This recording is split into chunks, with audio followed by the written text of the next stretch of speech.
I'm starting A&P school on August 25th, and this is the toolkit that I'm bringing with me. My school gave me a list, and you might think that that's easy enough to just buy everything on the list. But here's the thing, even if you follow the school's tool list exactly, you'll probably end up with a lot of tools that you won't be using in your AMTT course. And I'm currently only making $18 an hour, so I wanted to be smart about what actually goes into this bag. So before I bought anything, I looked at the list and I talked to some coworkers that had just gone through that A&P course and asked them what I should get. And I also looked at the list and made some assumptions on my own to see what the most important things I could get on my own. And today I'm going to show you exactly what I'm bringing, every tool in my bag and why it's there, what my school recommends and how I put it all together. And pricing will be down in the description. Now, the two sources of information that I used to build that kit were other students' opinions and the school's tool list. Because my goal isn't to have the biggest toolbox, it's to have the smartest one while I start my A&P courses. And I'll walk you through every piece in it. So first, I want to talk about the actual bag that I got. I got the 19-inch soft case VersaStack from Craftsman. It was one of the cheaper options out there, and I was able to fit everything that I need in it. Plus, I'm just a student. I'm not a professional that needs a massive toolbox. I just need something that's portable and organized, something I can take in and out of my car with ease. So for me, this bag is what works, and you're about to see this filled up and exactly how I pack it. Now we'll go on to my ratchet and socket set. When I talked to previous A&P students, a lot of them talked about having a 12-point socket because there are a lot of 12-point bolts and nuts in aviation, and there are also a lot of 6-point, but you can use a 12-point on a 6-point nut as well. So mainly they told me this because I was going to, for a fact, run into 12-point bolts, and I do at my job literally every single day. Taking apart wheels, they all have 12-point bolts. And you can't use a 6-point socket on a 12-point bolt. And these are all from Gear Wrench. I got the 1/4 inch and the 3/8 ratcheting set. And it came with the extensions and all the sockets. It came with standard and metric, but all you really need in aviation is the metric, so I put them on these little rails, these double-sided rails, and I added the elbows and adapters on the end of this one. Like I said, this is all Gear Wrench, and it's because it's pretty well in the budget for socket sets as they go. And it's hard to find a budget 12-point socket set that still works pretty well. I mean, it sounds pretty good too. Alright, these will go in the bag. Okay, next up are my wrenches. Now the original set that I got was a combination wrench set with a box end from Klein Tools. And it has a set that goes all the way from 1/4 inch to 3/4 of an inch. And these are all standard too, and standard is pretty much what all aviation uses. And these are the ones that I bought for my aviation classes. I got these little wrench rules for them. But my friend also, I mean, this is kind of showing off, but my friend gave me a whole set of these wrenches. They're combination wrenches, same as the other ones, but they're a lot bigger, and they're from Matco, and he literally just gave me these. I wouldn't suggest getting these ones because they're pretty expensive, and I think not worth the price. Honestly, I really could have gotten away with just using these for my A&P classes. And these go right in the bottom, right next to my sockets. And the important thing for me when I was buying wrenches was to get a 1/4 inch set. And the Matco set that my friend gave me didn't even have the 1/4 inch set in it. So that's why I was going to go with the Klein Tools one, because there's like a 9-piece set that goes from 1/4 inch to, what was it, 3/4. And so I could have used that for all of my school. And ratcheting is always good. And honestly, wrenches can be a really, really big chunk of that budget. Like I said, those Matco ones, I think he got for a discount. That's why he gave them to me. But those Matco ones are very, very expensive. I got the Klein ones for I want to say around $80, which is a really good deal for a combo ratcheting set. And even the 1/4 inch one ratchets, which I really love. But I do like that the Matco wrenches comes with all the way up to a 1 inch. It gives me really big range, and having both those sets gives me a range of big and small wrenches. And so I think I have more than enough for school on the wrenches side. So the next thing that's going into my bag is this set of Allen wrenches. And when I talked to my friends about what tools to get again, they mentioned that I should get the ones that have that little ball on the end, because you can use that at different angles. And I already owned a set of these. I have the standard and metric one. I had it for adjusting the truss rod on my guitar, and so with the budget in mind, I figured I shouldn't spend more money on a tool that I already have and just throw this in the bag with it. The next set I want to talk about are my pliers and my cutters. I can talk about my cutters first.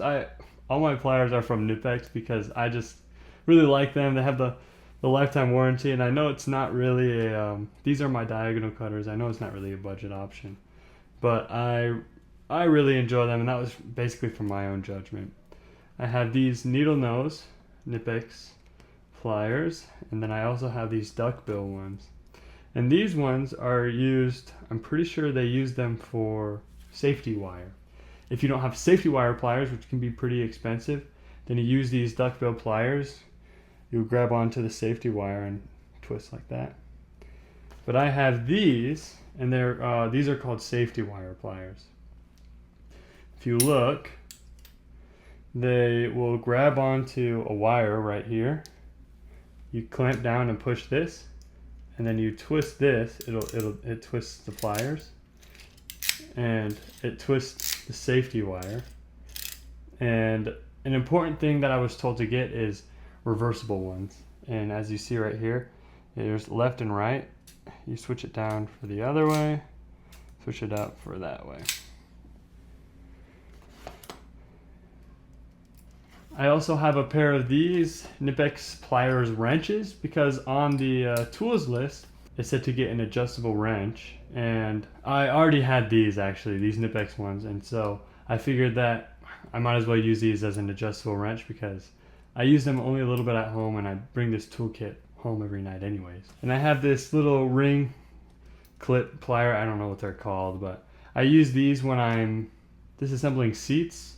They have those little rings that you need to take out every once in a while, and these are really great for those. And these are just from Harbor Freight, but I'll list everything in the description on Amazon. And these all go into my tool bag right next to my Allen wrenches. Now another screwdriver that I was recommended to get was a ratcheting screwdriver. And they say to get these because you're always doing the disassembly or something. I don't know what it's really for because I haven't gone to the class yet.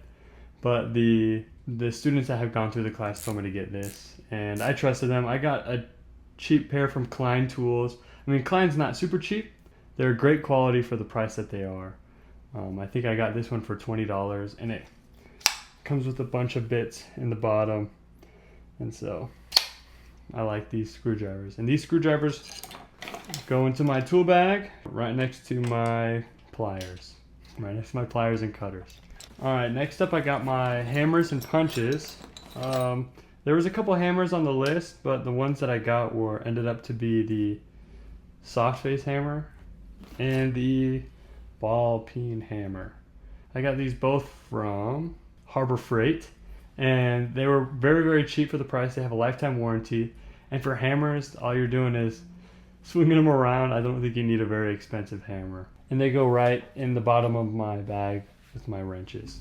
And these are all of my punches that I've got.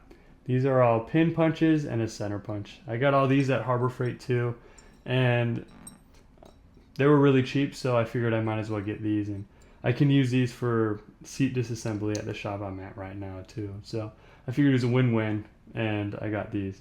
And they go in a pocket next to my screwdrivers. The last things I want to talk about are my miscellaneous tools. And this is a magnifying glass. You're told to get these, I mean, probably so you can read serial numbers and stuff like that. And it came with these set of picks that it also told me to get, and so I figured I might as well get them both. And they weren't too expensive, right? They're Craftsman, and they're pretty good. I mean, I use this one at work, and it's kind of bent, but you know, it works for what I need it for. And I have a feeler gauge to obviously find the thicknesses, feel the thicknesses. Got this on Amazon for pretty cheap. And a scribe to mark metal. I think it's a tungsten carbide tip, so you can mark metal. And the last thing I wanted to share, which is definitely a nice to have, right, is this Wear a Tool Check Plus. I got this a long time ago, but I figured that because I have no metric, and this is a metric Wear a Tool Check, right? It comes with all the metric bits and stuff, that I can just throw this in the bag along with everything else, and it'll fit in pretty well. I also have this mechanical finger.